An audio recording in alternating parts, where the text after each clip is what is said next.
everyone, welcome to NCERT Easy Explanation.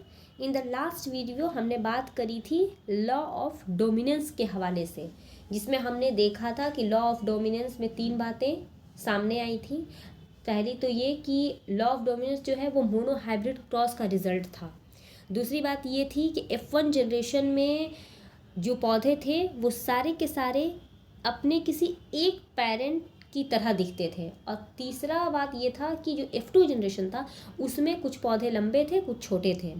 और जो तीन important point law of dominance कहता है वो ये कि कैरेक्टर जो होता है वो कंट्रोल होता है फैक्टर्स से। जो फैक्टर होता है वो हमेशा पेयर में होता है। और तीसरी बात कि जो फैक्टर्स होते हैं उसमें एक डोमिनेंट फैक्टर होता है और एक रिसेसिव फैक्टर होता है। तो ये सारी बातें हमने लॉ ऑफ डोमिनेंस में ऑलरेडी कर रखी है, जिसका लिंक आपको इस वीडियो के आई बटन पे मिल जाएगा। मैं सजेस्ट करूँगी कि पहले आप लॉ ऑफ डोमिनेंस देखें, लॉ ऑफ डोमिनेंस के बाद आप लॉ ऑफ सेग्रीगेशन पे आए। तो इसमें है कि लॉ, देखो नाम ही से पता चल रहा है, ये नियम है जो सेग्रीगेशन को बताएगा। This law is based on the fact that the alleles don't show any blending and that both the character are recovered as such in the F2 generation, though one of these is not seen at the F1 stage। ये law कहता है कि याद करो पिछला video कि जब Mendel ने लंबे मटर के पौधे को छोटे मटर के पौधे के साथ जब क्रॉस करवाया तो जो F1 जनरेशन था, F1 में जितने पौधे थे सब के सब लंबे थे, यानी कि सारे के सारे लंबे पौधे आपको मिले। लेकिन सेम F1 जनरेशन के पौधों को जब उसने सेल्फ क्रॉस करवाया था तो जो अब की बारी जो F2 जनरेशन में जो पौधे मिले उसमें कुछ लंबे थे, कुछ बौने थे। तो वही बोल रहा है कि F1 जनरेशन में जो कैरेक्टर आपको अलग अलग देखने को नहीं मिला था, F2 जनरेशन में वो चीज़ें आपको देखने को मिली। इसका मतलब ये हुआ कि एलील जो F1 में हमको लग रहा था कि मिले हुए हैं, लेकिन वो F2 आते आते सेग्रीगेट कर गए, अलग हो गए। तो वही है कि this law is based on, ये जो लॉ है वो बेस्ड ऑन है किस पे, किस चीज़ पे, the fact that allele don't show any blending, यानी कि एलील जो होता है वो किसी तरह की ब्लेंडिंग शो नहीं करता है। And that both the character, दोनों के दोनों जो कैरेक्टर होते हैं वो रिकवर कर जाते हैं as such in the F2 generation में दोनों के दोनों कैरेक्टर रिकवर कर जाते हैं। One of this is not seen at the F2, जो कि F1 में जो चीज़ें देखने को नहीं मिली थी F2 में आपको वो देखने को मिल जाती है। ठीक है, यही ये कहता है, ये लॉ यही कहता है।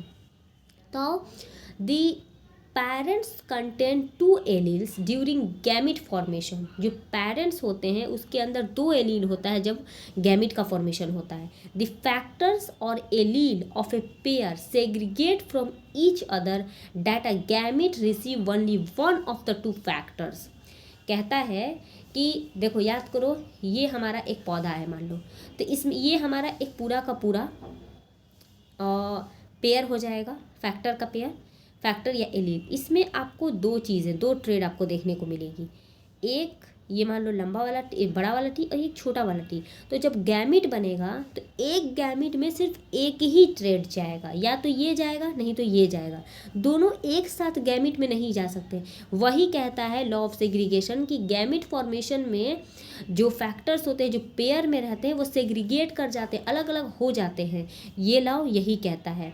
सिंपल अगर भाषा में कहूँ तो लॉ ऑफ सेग्रीगेशन कहता है कि लॉ गैमिट के फॉर्मेशन में जो भी फैक्टर्स होते हैं जो पेयर में होते हैं वो सेग्रीगेट करके सिर्फ एक ही ट्रेड एक गैमिट पे जाता है। ठीक है, of course A homozygous parent, homozygous का मतलब मैंने लास्ट में बताया था कि अगर मान लो ये टी है तो ये होमोजाइगस है, इस तरह से भी है तो ये भी होमोजाइगस है। अगर मान लो ये एम है तो ये भी होमोजाइगस है। लेकिन अगर ये टी है और ये छोटा वाला टी है तो ये होमोजाइगस नहीं होगा, ये हेट्रोजाइगस हो जाएगा।